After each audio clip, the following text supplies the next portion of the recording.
Hello, and thank you for joining today's webinar, Targeting SARS-CoV-2, a suite of assays to accelerate drug discovery, presented by Reaction Biology.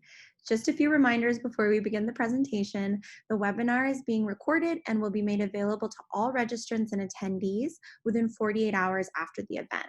As we are all continuing to work from home due to the pandemic, we hope you will understand if we run into any technical issues or hear background noise from the speakers. We appreciate your patience and your involvement. If you have any questions during the presentation, please send them into our panel by using the Q&A function, which you should see at the bottom of your Ring Central window with the large letters Q&A. Our panel will answer submitted questions at the end of the presentation. So before diving into today's presentation, I'd like to introduce myself and our speakers. My name is Romila Mukherjee, and I'm a biochemist and senior director of platform and concierge at Scientist.com. Prior to joining Scientist.com, I received my PhD in biochemistry, examining host pathogen interactions in the type 3 secretion system at UC San Diego. I was also the head of the recombinant antibody development pipeline at Active Motif.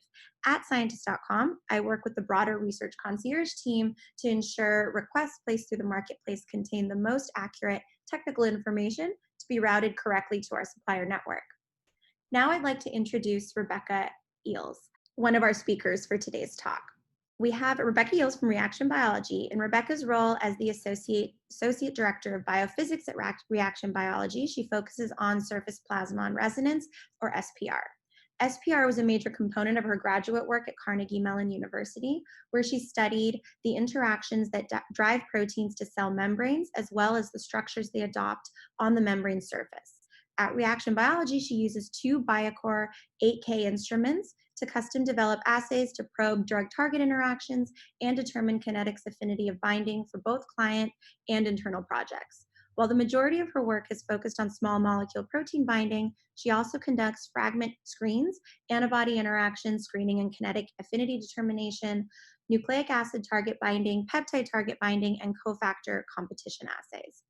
Our second speaker from Reaction Biology, Kayleigh McGovern-Gooch, is the manager of the Non-Kinase Biochemical Group. During her graduate work at Syracuse University, she developed novel activity assays for ghrelin O acetyltransferase to elucidate its catalytic mechanism and screen for small molecule inhibitors.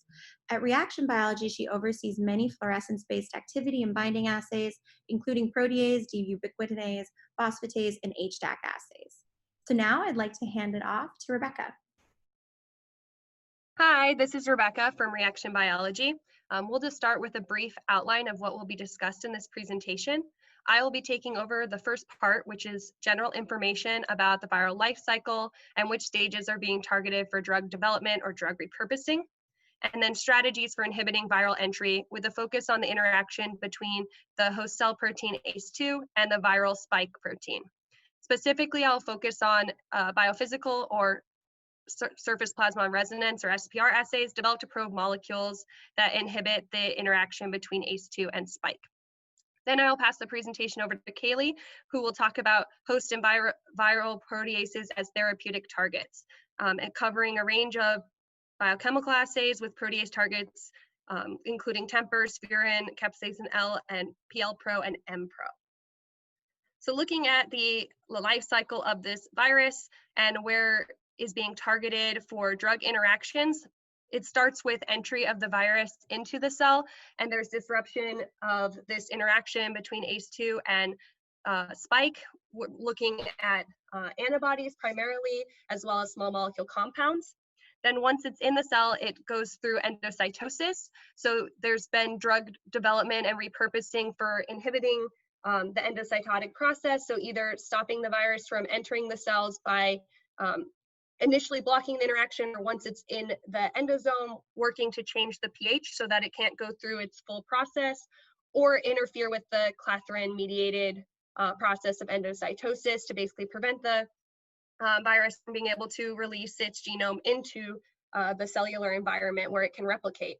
From there, you can work to neutralize the viral particle. And there's actually many stages where you can neutralize the viral particle, enzymes that will stop the processing of the spike protein so that it cannot complete the fusion process, drugs and antibodies that are able to act on other viral enzymes that are critical to replication. So what's actually working to transcribe the genome. You can also target structural proteins. So these are proteins that are part of the membrane or envelope or the nucleocapsid protein that will basically stop the virus from repackaging. So even if it is able to infect one cell, it can't repackage and exit and infect more cells.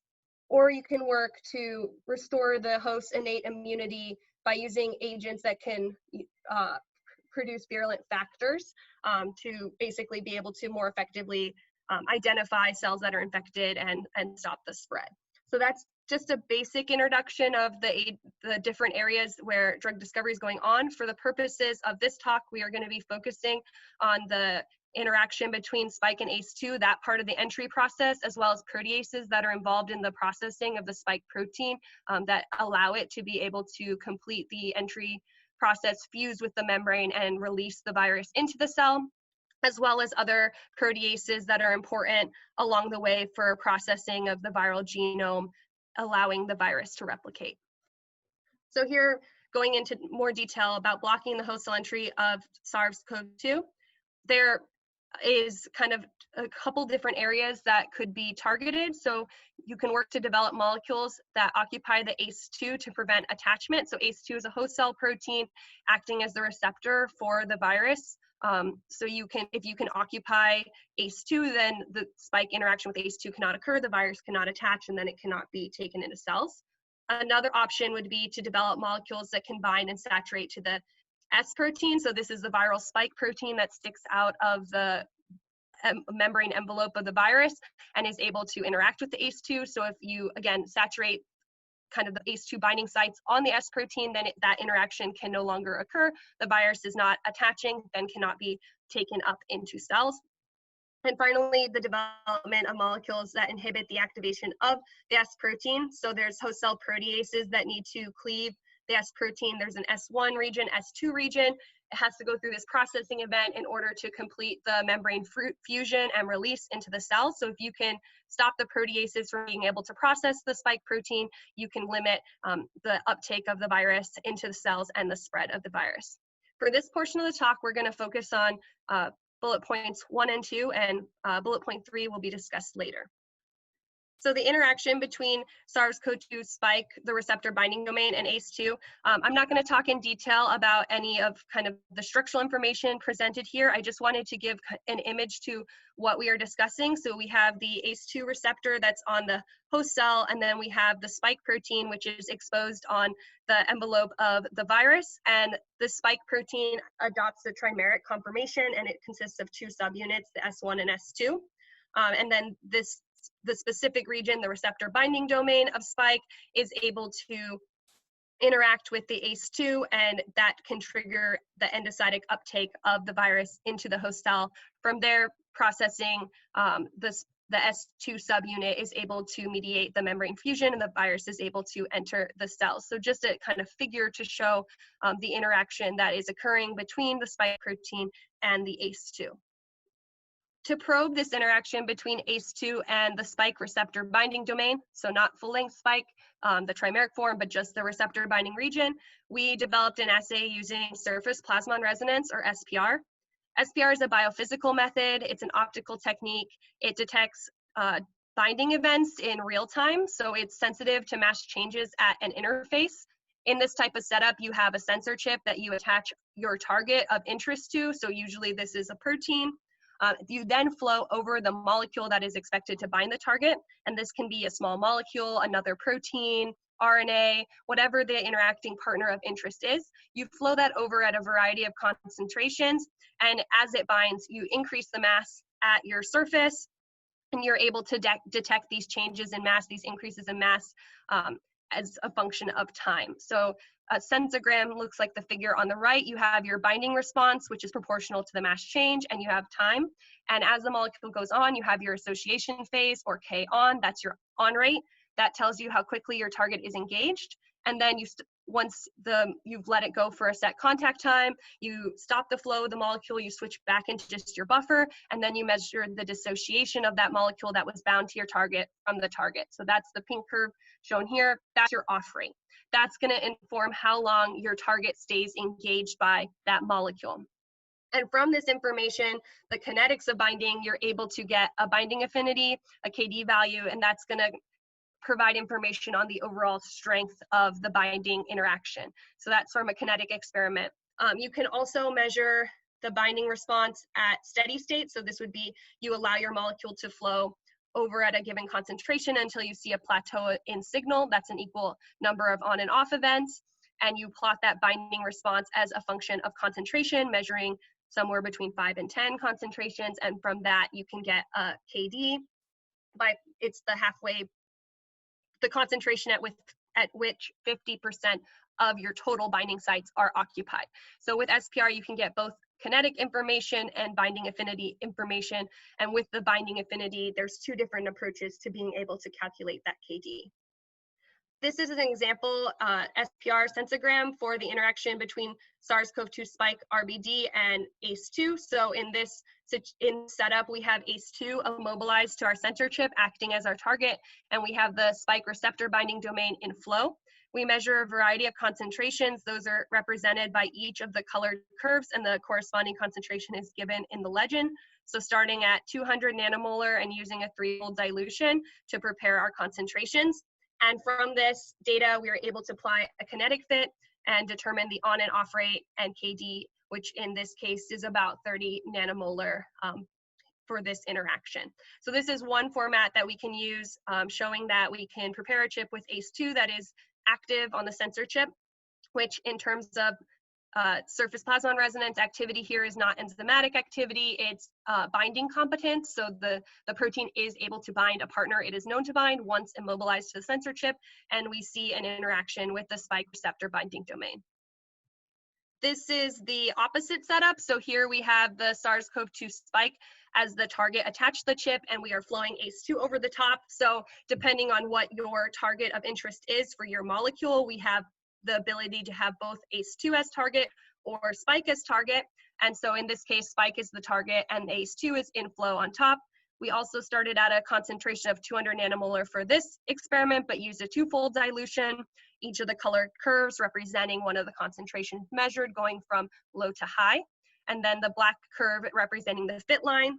We applied a 1-to-1 kinetic binding model to this data to be able to calculate the on rate, off rate, and KD.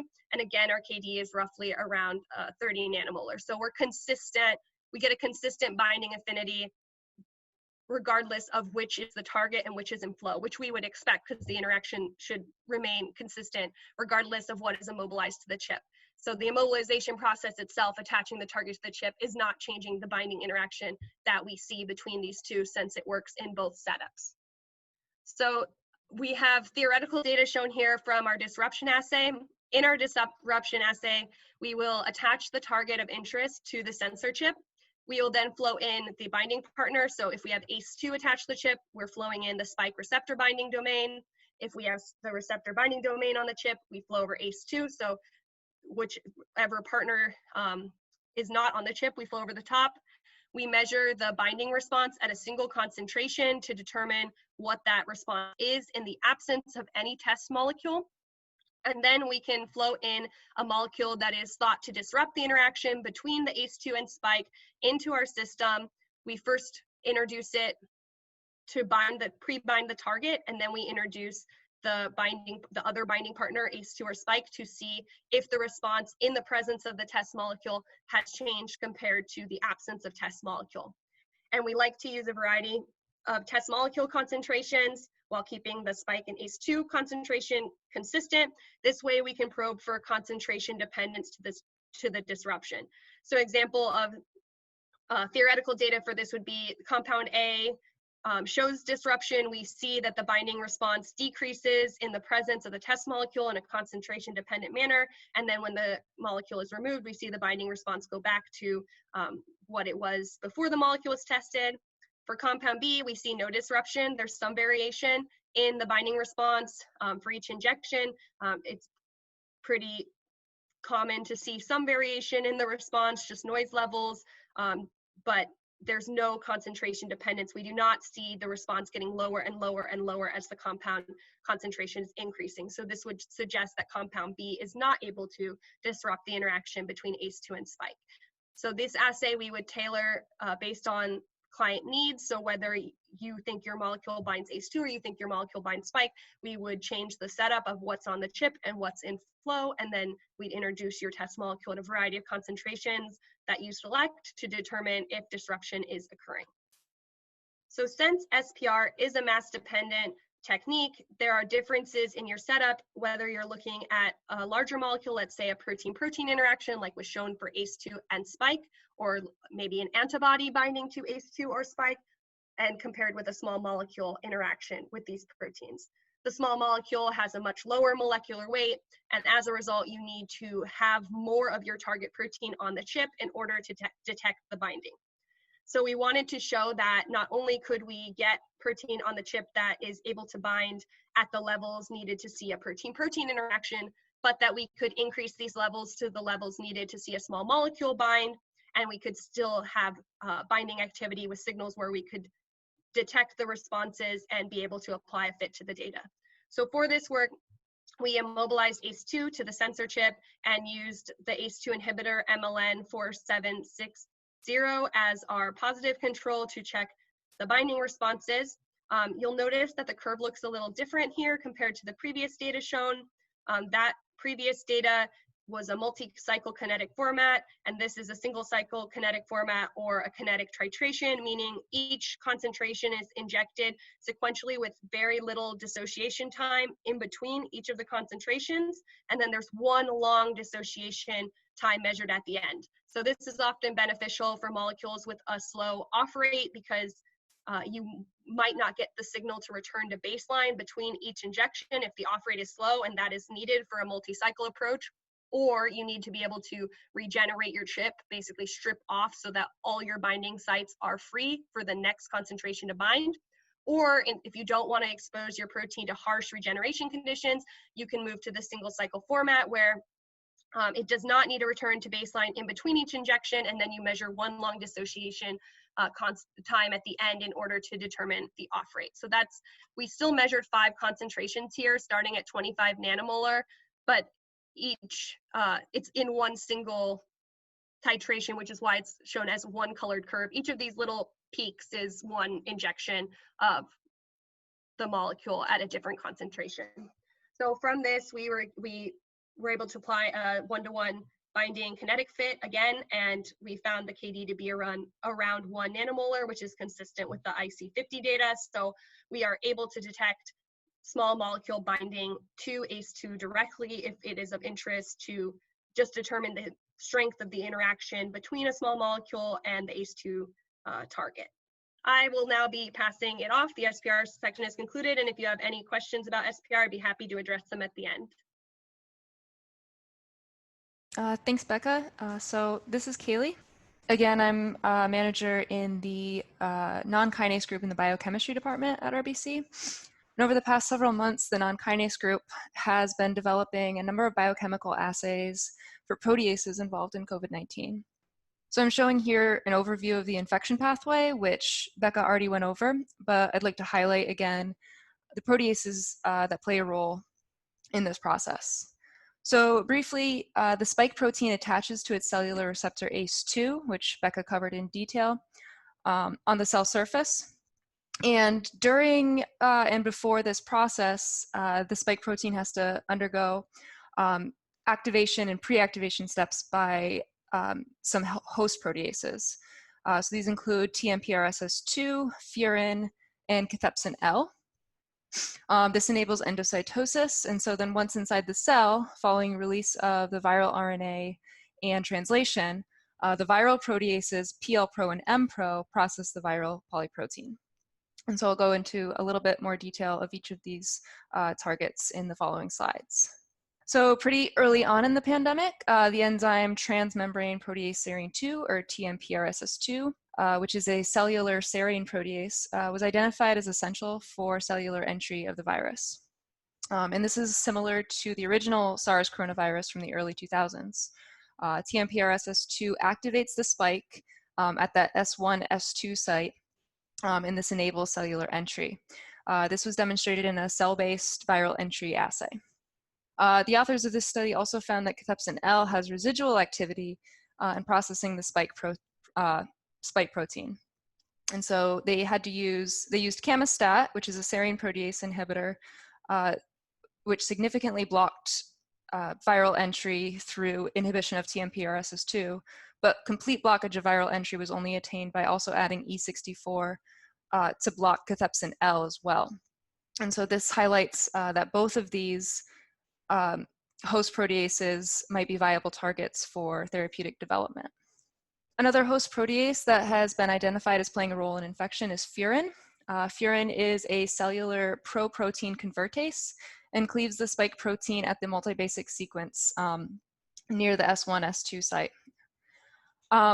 One proposed model for how furin activates or pre-activates the spike protein is that this cleavage induces a conformational change of the receptor binding domain, and this conformational change enhances binding to ACE2 in subsequent cellular entry.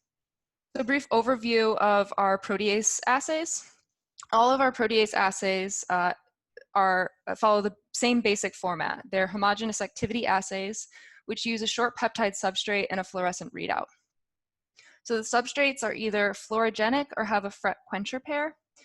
These are very slightly different, but ultimately the readout is the same. So for a fluorogenic substrate, a fluorogenic group such as aminomethylcoumarin or AMC is attached to either the N or C terminus of a short peptide sequence.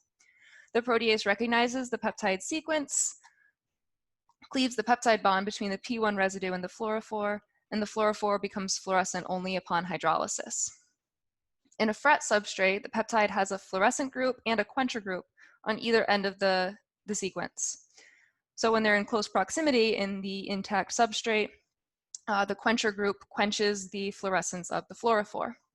But when a protease recognizes and cleaves somewhere within the sequence of the peptide, the two groups separate and the quenching effect is eliminated. So in both of these cases, we monitor the protease activity in real time on a fluorescence plate reader. And we can monitor as protease activity progresses, we see an increase in fluorescence signal as an example in the upper right panel. If we add an inhibitor to the reaction, we'll see the slope of that fluorescence increase over time become less and less as we add higher and higher concentrations of inhibitor. And so that slope of the initial portion of the reaction is what we measure to plot percent activity. And so we can get a percent activity in the presence of inhibitor relative to percent activity or activity in the absence of any inhibitor. So I'll quickly go through some of the data for these newly developed COVID-related assays. Our TMPRSS2 biochemical assay was recently developed in response to its emergence as a target against COVID-19. This uses the fluorogenic substrate BAC-QAR AMC. And so again, TMPRSS2 will cleave between that arginine and the fluorescent AMC group, and AMC becomes fluorescent upon hydrolysis. And this is the kind of data you might expect to see when testing inhibitors and dose response curves against our proteases. So here, nafamostat, camostat, Gebexay, and FOY251 are all serine protease inhibitors. And against TMPRSS2 in our assay, they have IC50s ranging from mid-nanomolar down to sub-nanomolar range. And for our TMPRSS2 orders, we would include camostat as our positive control.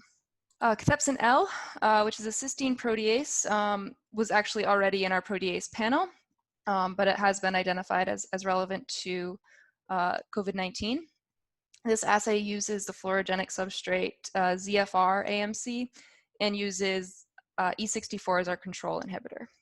We also recently developed the Furin biochemical assay within the past several months. This uses another fluorogenic substrate with the sequence ERTKR AMC and is inhibited by two peptide-based inhibitors.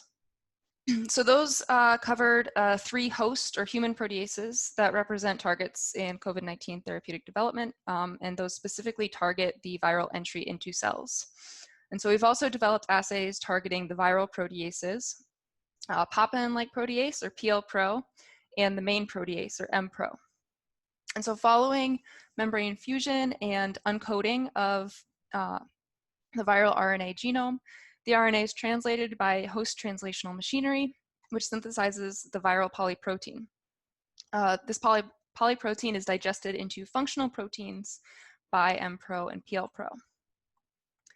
In addition to PLpro's role in processing the viral polyprotein, there's some evidence that it also has activity as a deubiquitinase, because cellular ubiquitin shares the same sequence at its C-terminus as PLpro's viral substrates. And this activity may suppress the host's innate immune responses, as ubiquitin can upregulate the production of cytokines and chemokines. Therefore, it's possible that targeting PLpro with inhibitors not only inhibits viral maturation, but also the dysregulation of immune responses that may be associated with infection. The viral proteome includes 2 overlapping polyproteins containing at least 16 non-structural proteins. Mpro, main protease, it's also known as chymotrypsin-like protease, or 3CLpro, as it's listed in this figure. First cleaves itself from the polyprotein, and then it begins to cleave other sites bearing the recognition motif LQSAG, cleaving in between the Q and S residues. PLpro is also embedded in the polyprotein itself and cleaves several sites with the recognition motif LXGGX. And so the proteins resulting from this processing are essential for viral replication. Both of these proteases are cysteine proteases, and they're highly conserved among all known coronaviruses. They also have no known human homologs, which make them especially attractive targets for therapeutic development. Our Mpro assay uses a fret substrate with the sequence shown here. It cleaves between the glutamine and serine. Looks like that arrow got shifted over a little bit. But after this cleavage occurs, the EDAN's fluorescence is no longer quenched by the DAPSL group. And we measure activity by monitoring EDAN's fluorescence. Our Mpro assay is inhibited by a few different small molecule inhibitors that were recently reported in the literature, including GC376, carmophore and epsilon, which in our standard assay all inhibit in the mid to low nanomolar range. During our initial development for Mpro, we also observed that some compounds inhibition was abrogated in the presence of DTT. So you can see that GC376, which we include as our standard positive control inhibitor, doesn't shift in IC50 too much. But both carmophore and epsilon either have greatly reduced potency, or in the case of epsilon, completely lose all inhibition at all. So our standard assay includes DTT in the reaction buffer, but we can omit it upon request for DTT-sensitive compounds. Here's the data for our standard PLpro biochemical assay.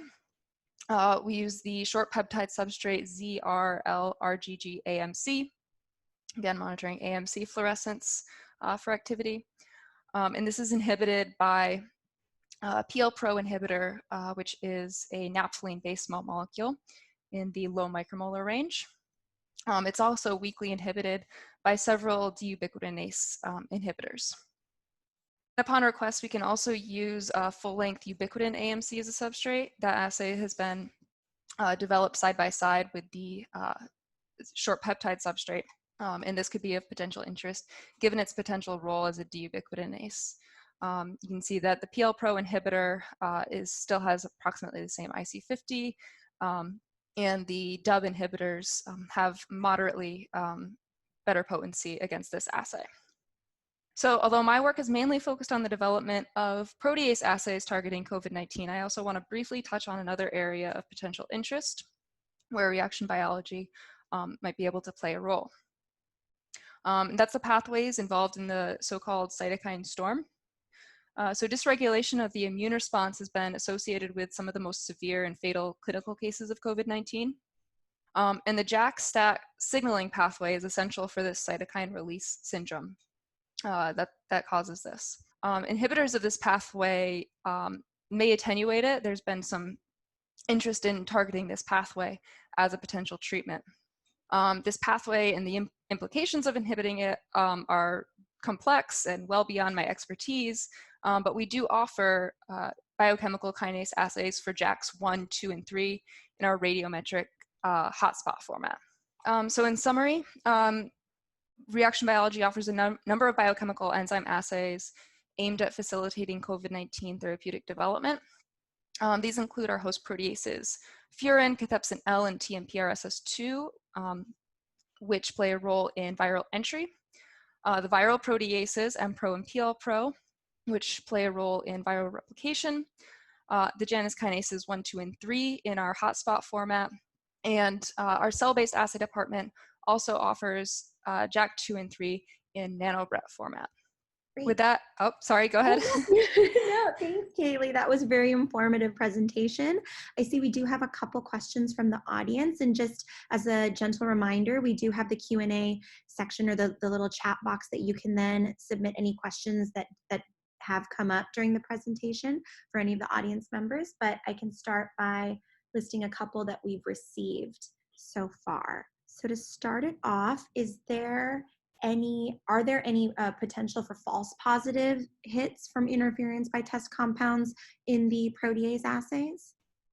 Yes, so because these are fluorescence-based assays, obviously any small molecule that has fluorescent property themselves has the potential to interfere, depending on the wavelengths of excitation and emission. AMC is kind of middle of the road as far as its excitation and emission wavelengths, so we do sometimes see interference. However, the way we monitor them, basically in real time, as soon as we add the fluorescent substrate, we can tell when that occurs. Basically, if you have a fluorescent small molecule, the fluorescence at time 0 will be elevated. And we can kind of rule out those high concentrations that might be interfering from analysis. Great. And then also, how does the assay change if you are testing a small molecule versus a larger molecule, for instance, like a biologic or an antibody? So we've tested antibodies in our protease assays before.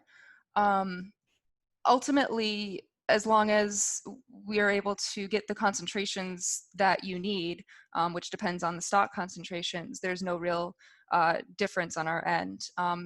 One limitation is its solubility in DMSO or aqueous buffer.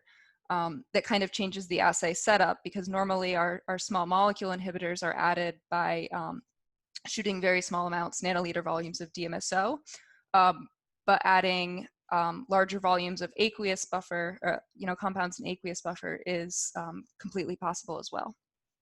Great. And then another one that just came up, are you able to determine off-target inhibition or selectivity of compounds? Yes, so we actually have 70 protease assays at Reaction Biology, including the ones I've outlined here. So we run a monthly protease panel. So you can test any number of small molecules in the protease panel. You can do either full IC50, 10 dose, or single dose in the full panel. And that way you can easily determine if a compound has activity against a broad spectrum of other proteases. You can also make your own, custom panel with a subset of different proteases if you, for instance, just want to look at all the serine proteases or all MMPs. Those are common and can be ordered kind of a la carte. Awesome. Okay, and then the last question, with the disruption assay for ACE2 spike RBD, will you be able to determine if the test molecules binds the target or just whether or not disruption occurs? Hi, this is Rebecca. Since this is an SPR-based assay question, I'll answer. So with the disruption assay, we're not directly looking at whether the test molecule can bind to the target. We are just looking at whether it's able to interfere with the spike receptor binding domain ACE2 interaction. So our readout is actually the binding response between the spike receptor binding domain and ACE2. So it's a comparative measurement, so binding response in the presence and absence of molecule, but we're always happy to offer one of our direct binding assays. That would be having either ACE2 on the chip or spike on the chip and just directly probing whether your molecule can bind those. There can be a benefit if you don't have that information experimentally from another technique, if it's more based on computational or based on maybe some publications, but you want to test it in your own hands. We can always set the direct binding assay up first. That will give us an idea of the KD, or binding affinity, the strength of the interaction, and that can let us design our disruption assay a little bit better if we have an idea of the KD, because we can test concentrations that are at or above the KD in the disruption assay. If you know you're at 100-fold your binding, your KD, you should get disruption if disruption is going to occur. So we have a better idea if disruption's not occurring because the molecule binds but just doesn't disrupt, versus if we see no disruption and we haven't determined KD in advance or seen if there's direct binding, all we can say is yes or no to whether the disruption event has occurred. So there can be a benefit to pairing the assays to do direct binding first, find an optimal concentration range, determine a KD, and then move that to the disruption assay once you know that it binds, and pick your concentrations based on that binding strength to see if disruption can occur. Great. So that completes our questions for today. So we're going to go ahead and wrap up this webinar. Thank you so much, Rebecca and Kayleigh, for presenting. If you have any additional questions or you would like to get in touch with us at scientist.com or Reaction Biology, our information is available on this slide. As a reminder, this webinar was recorded and will be available for later listening. Thank you again for joining us, and we hope you found the presentation useful.